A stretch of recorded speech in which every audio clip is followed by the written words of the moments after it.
de las medidas de protección,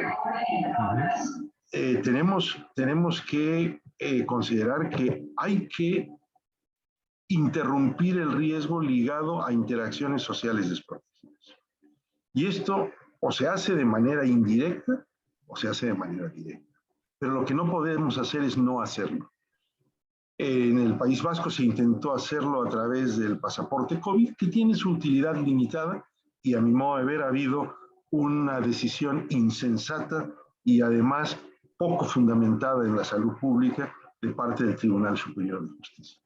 Es una pena que esto así suceda, pero bueno, estamos en esta judicialización en donde se toman las decisiones sanitarias por personas que no tienen realmente la competencia para poder juzgar sobre lo sanitario. Sí sobre lo legal, pero no sobre lo sanitario. Entonces, si no se puede de esa manera, tenemos que volver inevitablemente a reducir aforos, a reducir a través de horarios las interacciones y, si fuese necesario, a volver a tener restricciones en el ocio nocturno. No es solo la hostelería y el ocio nocturno, es también los actos masivos, los partidos de fútbol, las actividades que tienen que ver con actividades culturales. Es decir, recordemos cómo en Francia se está pidiendo, por ejemplo, el pasaporte COVID para entrar a cualquier lugar, a un cine, a un museo, a un restaurante, no se diga una discoteca. Es decir, yo creo que se nos va la mano al asustarnos con el uso de medidas que, por un lado, buscaban no volver a restricciones. Bueno, si no se pueden tomar, pues hay que volver a restricciones. Y lo tercero es que no se puede bajar la guardia en las medidas de salud pública. Diagnóstico precoz, pruebas diagnósticas, rastreo. No podemos abandonar el rastreo. Y, por supuesto, aislar a los positivos y contener los brotes. Pero ya en País Vasco o en Navarra hemos entrado en una fase de alta positividad a las pruebas positivas, a las pruebas diagnósticas, perdón, que muestra que hay transmisión comunitaria y que la tenemos que frenar o vamos de camino al escenario europeo. ¿Usted considera que el pase COVID merece la pena aplicarlo? No sé si tanto para evitar contagios como para incentivar a gente que no se ha vacunado a que se vacune.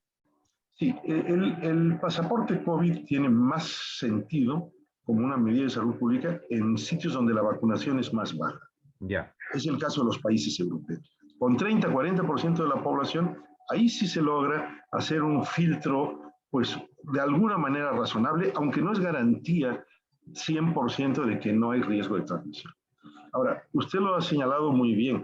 El pasaporte COVID no nos interrumpe los contagios, porque podemos tener personas vacunadas e infectadas, pero sí de alguna manera incentiva indirectamente la vacunación. Es lo que ocurrió en Grecia, es lo que ocurrió en Francia. La gran pregunta es, bueno, ¿qué vamos a hacer en España para poder completar esa faena de la vacunación? Nos faltan 4,5 millones de personas para vacunar con pauta completa. Y esas 4,5 millones de personas están centralmente ubicadas en los grupos de edad de 20 a 40 años. Eso es. Entonces, tenemos que hacer todo el esfuerzo de repesca, de pedagogía, de acción que trate de convencer para lograrlo. Pero, claro, el pasaporte COVID de alguna manera podía suponer un incentivo indirecto. Si alguien quiere viajar, tiene que tener un pasaporte COVID. Entonces, digamos, yo creo que aquí se nos está olvidando el bien público y estamos solo pensando en la lógica individual. Bueno, el gobierno vasco apuesta por volver a la obligatoriedad de la mascarilla en la calle. Usted, que es epidemiólogo, desde un punto de vista científico, ¿está de acuerdo? Totalmente de acuerdo. Yo creo que esa es una decisión muy sensata porque tenemos un riesgo dada la transmisión de aerosoles cuando la incidencia es alta. Tenemos que recordar que una cosa es relajar medidas cuando la incidencia es baja y otra tenerlas relajadas cuando la incidencia es alta. Cuando la incidencia es alta, la probabilidad de contagio se incrementa. Y eso nos debe llevar a usar mecanismos que nos permitan defendernos y proteger a los demás. Entonces yo uso la mascarilla en exteriores todo el tiempo, porque considero que no va a ser fácil respetar distancias físicas, porque considero que no voy a controlar yo las posibilidades de que haya una aglomeración, y de esa manera voy a reducir notablemente el riesgo de infectarme o de infectar a los demás. Y estoy vacunado con 2 dosis. Sí, sí. Entonces, yo creo que eso es lo que tenemos que poner en nuestras cabezas. Sí, vacunarse definitivamente, ya lo vimos con los datos que por fin han sido publicados de manera oficial, venimos reclamando eso hace tiempo algunos. Sí, por cierto. Pero bueno, ya se muestra claramente el incrementadísimo riesgo de muerte, de hospitalización y de ingreso en UCI en los no vacunados. Pero también que hay riesgo en quienes se han vacunado, aunque sea mucho menor. Y por eso debemos usar medidas como la mascarilla en este caso. Hay mucha gente que está diciendo, bueno, yo conozco a gente vacunada que se ha contagiado. Claro, es que nunca se ha negado esa posibilidad. Vamos a volverlo a decir, señor López Acuña, te puedes contagiar estando vacunado. Lo que reduce o lo que frena la vacuna es el riesgo de gravedad de ese contagio. Lo hemos hecho 1000 veces, pero lo vamos a volver a repetir, por favor. Absolutamente, yo creo que hay que reiterar ese mensaje porque además alguna gente toma esto como un falso argumento para denostar a la vacunación, lo cual no tiene ningún sentido. Gracias a la vacunación no hemos tenido muchas más muertes, no hemos tenido un colapso de la infraestructura hospitalaria, una saturación asistencial y hemos tenido menos severidad en los, por ejemplo, 68,000 nuevos contagios que ha habido en las últimas 2 semanas. No se nos olvide eso. Entonces, definitivamente tenemos que vacunar para evitar gravedad y a evitar riesgo de muerte. Ahora, no nos llamemos engaño. La vacuna no es esterilizante, siempre se ha señalado. Impide la severidad y la muerte, pero no el contagio o la infección. Entonces, es importante que por un lado estemos protegidos para que no estemos con episodios severos o riesgo de muerte, pero por otro lado tenemos que hacer lo propio para no tener un riesgo de contagio. Y eso implica mascarilla, distancia física, restricciones a las interacciones sociales desprotegidas. Y a mí me preocupa ver que va en ascenso la incidencia, en algunos casos en mayor grado, lamentablemente es lo que ocurre en estos momentos en Navarra y País Vasco. Sí. Cuando entramos el viernes en el frenesí del Black Friday, vamos a entrar en el frenesí de las celebraciones navideñas, no vamos a entender, o parece que no estamos entendiendo, que vamos a tener que ser más cautelosos porque tenemos una tendencia otoño-invernal en ascenso de los contagios. Y yo creo que eso es muy importante que la población lo entienda. Bueno, usted lo ha mencionado antes, por fin el Ministerio de Sanidad ya era hora va a incorporar datos de incidencia en sus tablas, distinguiendo entre vacunados y no vacunados, y animo también a los distintos gobiernos autonómicos a que lo hagan, aquí Osakidecha, o en Navarra Osasunbidea, o en el Principado de Asturias, que lo hagan, porque es una estadística es una estadística ahora mismo fundamental, vital, básica, capital, y además en esta primera estadística que ha publicado el Ministerio de Sanidad, por cierto, la estadística, el gráfico se está haciendo viral, está circulando por todas las redes sociales, nosotros, por cierto, en el estado de WhatsApp de Onda Vasca también lo hemos publicado. Riesgo de no vacunado frente a vacunado entre la población de entre 60 y 80 años. Muy llamativo en esta franja de edad. El riesgo de infección se disminuye 8 veces en los vacunados y en los no vacunados. Los no vacunados tienen 18 veces mayor riesgo de hospitalización y 25 veces mayor riesgo de muerte. La estadística es aplastante, señor López Acuña. Es contundente y por eso algunos veníamos diciendo que esto había que publicarlo, que esto es el mejor argumento, las cifras hablan por sí mismas, para entender la eficacia de la vacuna para reducir la severidad y la muerte. Entonces, yo creo que esto no tiene vuelta de hoja, es pasmoso. Reducir el riesgo 25 veces de morir vale la pena la aventura de la vacunación. Yo creo que eso es lo que tenemos que entender. A veces tengo que señalar a algunos interlocutores que denostan la vacuna y decir, bueno, es que si no te hubieses vacunado, podrías estar en estos momentos o en la UCI o en un tanatorio. Perdón que sea yo tan drástico, pero es así, es así. Entonces, me parece muy importante que se siga publicando en salud pública, en epidemiología. Cuando hay situaciones como estas, hay que desagregar la información según el estatus de riesgo, y en este caso es vacunación contra no vacunación. Y eso lo tenemos que hacer por grupos de edad y por comunidades autónomas. Por ahora tenemos las cifras generales, pero es un buen comienzo, hay que profundizarlo. Me preocupa, sin embargo, debo decir, que ayer en la Comisión de Salud Pública se haya ido por donde se fue.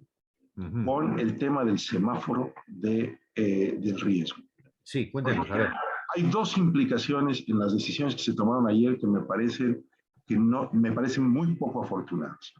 Primero, la decisión de decir, vamos a subir los umbrales para calificar los riesgos y que en lugar de ser 250 sea 300, lo que determina un riesgo alto, a mí me parece que es un contrasentido total. Lo que queremos ahora son semáforos que nos den una alarma temprana para poder intervenir, no semáforos que nos digan cuando ya es demasiado tarde que la situación está mal.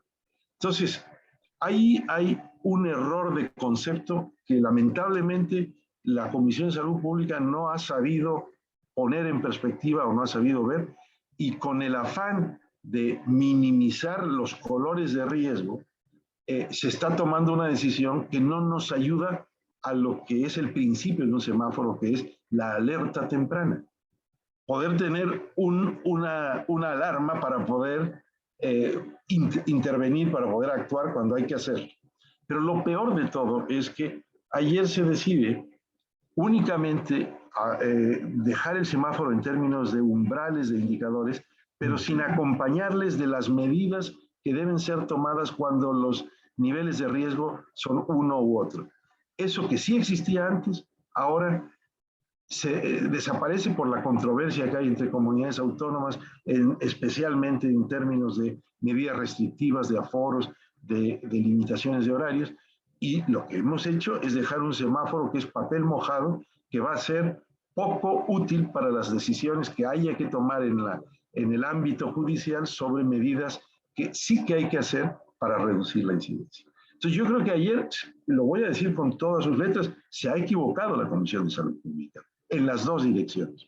Y cuando dice, es que ahora, al estar vacunada la población, es poca la presión asistencial y no hay que, sí, no hay que castigar los índices con ello. Bueno, pues se equivoca también en el sentido de que la presión asistencial vendrá si la incidencia es alta. Lo estamos viendo en toda Europa. El 43% de los países en Europa están en estos momentos con un colapso de sus unidades de cuidados intensivos. Entonces, la matemática es simple. Sube la incidencia y en 15 días o 3 semanas subirá la presión asistencial. No la vamos a ver en este momento, pero sí la vamos a ver en 3 semanas. Es un poco hacer trampas al solitario, lo que ha hecho el Ministerio, ¿no? Exactamente. Desde mi punto de vista, es la mejor manera de resumirlo, hacer trampas al solitario. La vacuna pediátrica, bueno, parece inminente, ¿no, señor López Acuña? La EMA esta semana, entre mañana y pasado mañana, debe decidir dar el visto bueno a la vacuna a los niños, a los menores de 12 años, y parece que vamos encaminados a ello más pronto que tarde, ¿no? Sí, yo creo que más pronto que tarde vamos a tener la aprobación de la EMA, que esto nos llevará a emprender la vacunación también en menores de edad. Esto tiene particular sentido dadas las muy altas tasas de incidencia que estamos viendo comparados con otros grupos de edad. Sí. Y aun cuando la severidad sea sea menor en niños, en cuanto a hospitalización o riesgo de muerte, no quiere decir que no la haya, pero también el otro factor que tenemos es que al vacunar a los niños protegemos de la dinámica de contagios. Si uno ve con detalle las tasas de incidencia por grupos de edad, uno va a ver que en las edades de los padres de los escolares hay también un incremento en la incidencia. Claro. Porque, bueno, el niño se infecta, el niño está en casa, el niño está conviviendo con los padres, hay infección.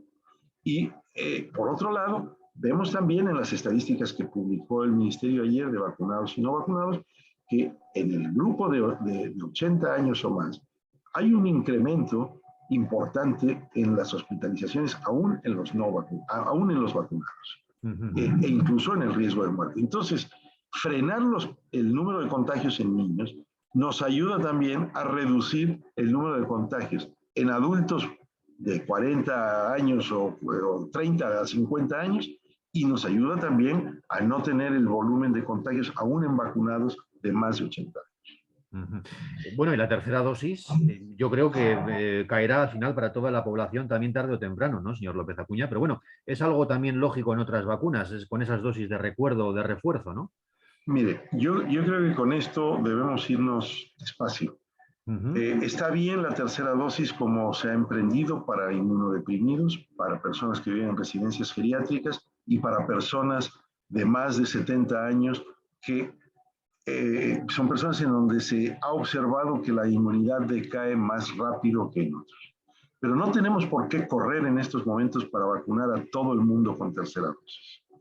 Se ha aprobado ayer lo de la vacunación de 60 a 69, en parte porque ese es un sector de población que está vacunado con AstraZeneca, que es una de las vacunas que decae más rápido. Entonces, hasta ahí estamos bien. Pero yo quisiera insistir en que es una prioridad previa a esa vacunación general con tercera dosis a toda la población, el vacunar a los 4,5 millones de personas en España que no están vacunados, que no han recibido la pauta completa. Y una vez finalizada esa tarea, ya podremos plantearnos si vamos adelante, y esto, por supuesto, no tiene que esperar meses, tiene que ser en los próximos días y en las próximas semanas. El último punto con respecto a lo de las dosis de recuerdo. Sí. Yo creo que aquí tenemos que tener mucha cautela porque seguramente para COVID necesitaremos ciclos periódicos de vacunación.